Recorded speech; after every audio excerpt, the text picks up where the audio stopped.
I'm Caroline Pennington, your host. Today I have Pooja Kumar with me.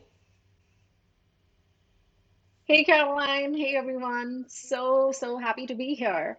So excited to have the opportunity to sit down and speak with you today. Pooja is the head of platform content design at Autodesk. So tell us more about your journey from going, you start your career, you graduate, you enter the workforce as an employee, and then as you continue on with your career, you transition into a manager or supervisor, director. How did that path look like for you? Yeah, thank you for that little lovely introduction. Um, I currently lead a global team of content designers at Autodesk, but I began my career in engineering, and this was around more than a decade ago, straddling code and technical content development.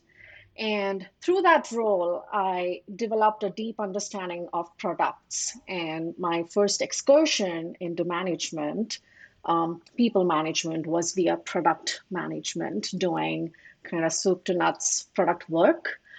And what I learned a ton about during that time were just the ways in which humans interact. Mm. Um, with each other. And as I was, as a PM, I was developing roadmaps and unifying three different product teams and really breaking down silos and rallying these amazing people towards a common mission. And I picked up a lot of strengths along the way in terms of the surprising emotions humans show Yep. when they're like collaborating or running into sticky situations.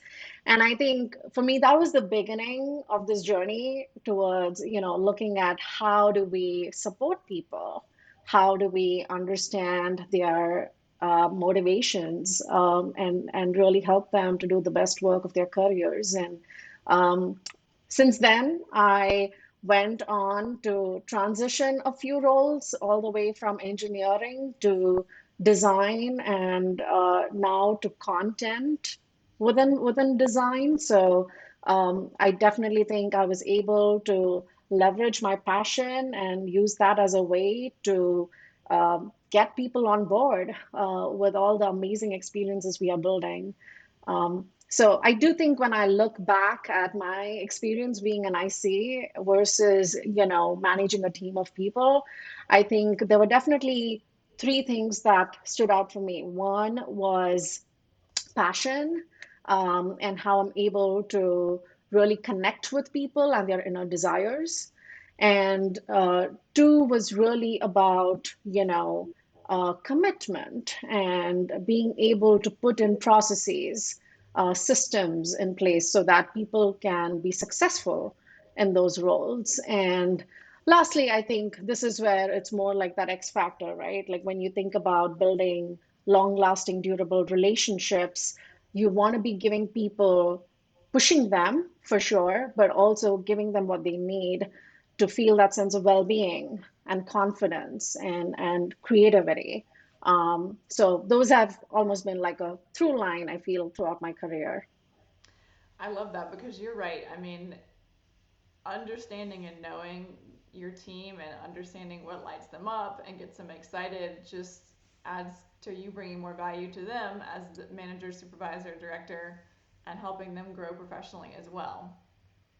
Yeah, yeah, 100%. And I do think along the way, even though now in hindsight it all feels like, oh, that makes so much sense, it sounds like a no-brainer, but I do think, pretty much like any newbie manager, I did learn from those failures and mistakes. And I think, just introspecting and reflecting on that journey and on that experience is so vital. And I do think even this day, every team is different.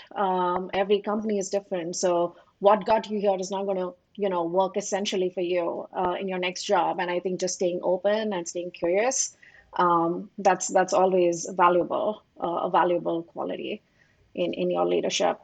I love that. And so, what's worked best? What has worked best for you when it comes to building out a talented team? Yeah, for me, it's, one is finding the right people, and once they're hired, doing everything in your mind to keep them happy. That's really it. And I do think when you look at hiring the right people, that's where I brought up those three themes, and it really is, I do believe that more or less you can train people, you can coach people on at least 60% of the skills that you pick up on the job, like product learning, understanding stakeholders, right? But there are a few things that I look out for when I'm interviewing someone, whether that's a manager or an individual contributor. And I'm only looking to measure these three things along, are they great with problem solving? That's number one. Are they demonstrating an ability to navigate ambiguity, and really to like drive solutions and being solution centric while leading with their teams, but also having this capability to use self direction. So that's number one for me, problem solving. Number two is a passion for the craft. And I bring this a lot because I do think at the end of the day, we all want to be doing things that bring us joy. And we want to be, making a living out of that as well. And that's the ideal scenario. So I do think there are ways in which we can frame that as leaders to make sure that there is alignment between inner motivations and, even extrinsic needs for the business. And what I'm really looking for is to get that genuine sense of love and drive and enough naivete to learn and grow, right? Because that's how you really sort of ground your practice and ground your thinking. So I definitely watch out for those signals when I'm especially in an interview setting. And the third quality, which I mentioned earlier, is really about being self-aware. I love people who are ruthlessly honest with themselves about, how they're doing, and are also willing to be ruthlessly honest with me uh, in telling me how I'm doing and how I'm supporting them. So I do think when I look back at what does it mean to be building a talented team and attracting, the right people for the job, I am definitely keeping out, watching out signals in these dimensions. I do love that. So problem solving, passion for craft, and self awareness. Um, I mean, those are hard things to tell in an interview, especially when you only have an hour with somewhere in 30 minutes. And so, I guess how have you been able to identify those three things in your career?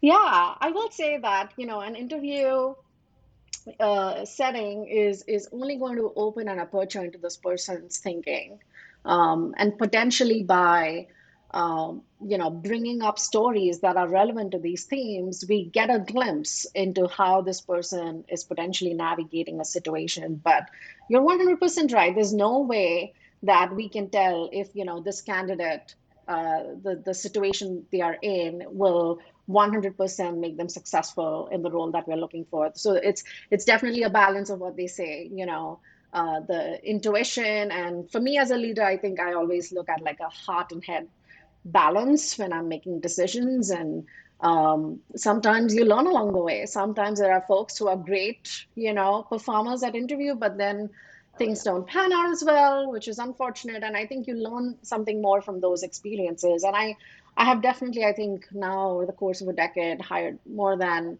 a few hundred people. And I do think there is beauty in digging deep within a situation. And I think it's easy to, catch people who are like making up a situation. So I think that's what, as a leader, you start gauging as you hear stories, as you hear experiences. So I do definitely keep room for like more breadth in the prompt versus narrowing it down to specific, like, hey, tell me about a time you delivered something that met the goals of the business while keeping the deadlines on time. And you will definitely see stories where people are like, one, trying to build the situation, and then two, trying to help paint a picture for why this was challenging, what were the moments of friction. And that tells a lot, about just how they think, how have they navigated, what have they learned.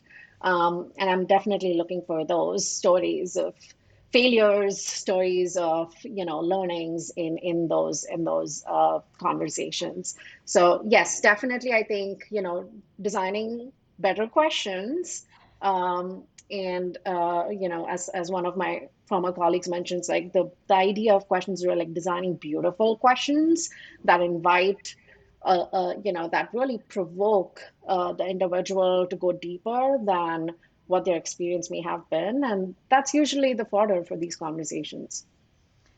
I love that. You can definitely tell a lot. You're right. How people react to those situational questions, because you can tell whether or not they're making it up or whether or not it's something that you can tell in their body language, that they've actually went through that. They went through that situation or scenario, and they, like you said, learned something from it, or didn't. Hopefully they did learn something from it and improved and moved forward.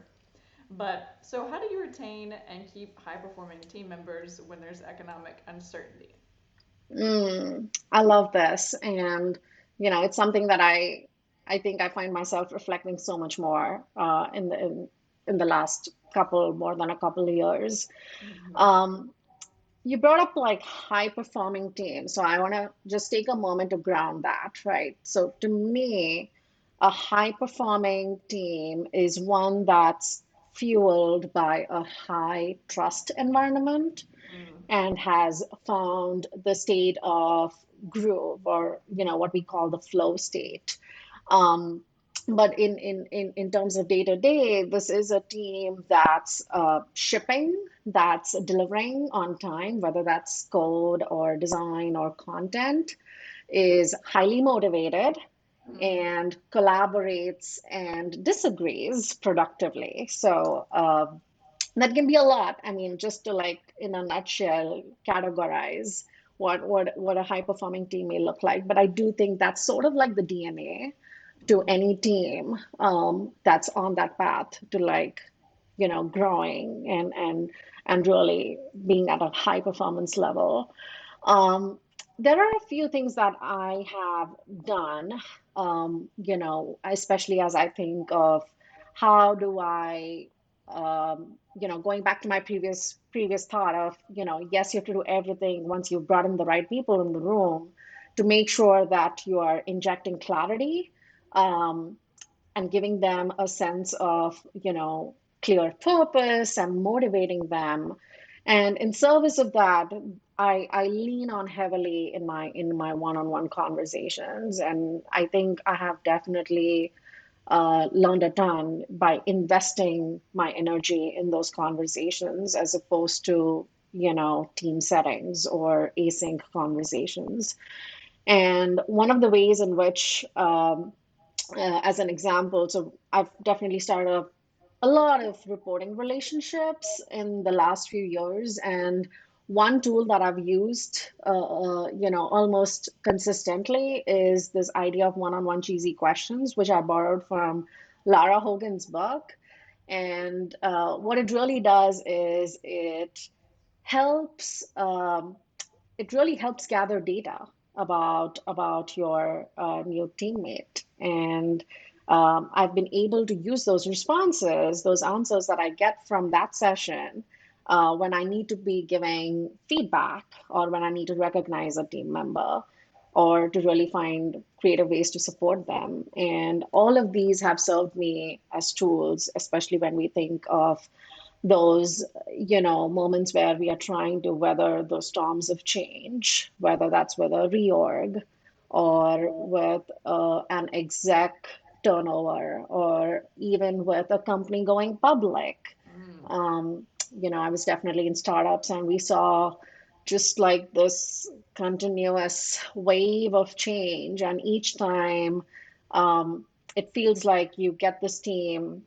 the team is sort of resetting too. And if I can quote Tuckman's framework of storming, norming, right, forming and performing, that sort of helps me as a leader label the situation that I'm finding myself in as a lead, and also, what are we going through as a team? And that helps ground a lot of the anxiety and even, a loss of morale and things like that. And I do think there is value in helping people learn that and acknowledge it and embrace it before we go into the tackle mode, right? So I do think um, some of these little moments that we have with our teammates, whether that's in one-on-ones or whether that's in labeling what are we really experiencing here and embracing it and creating space for those conversations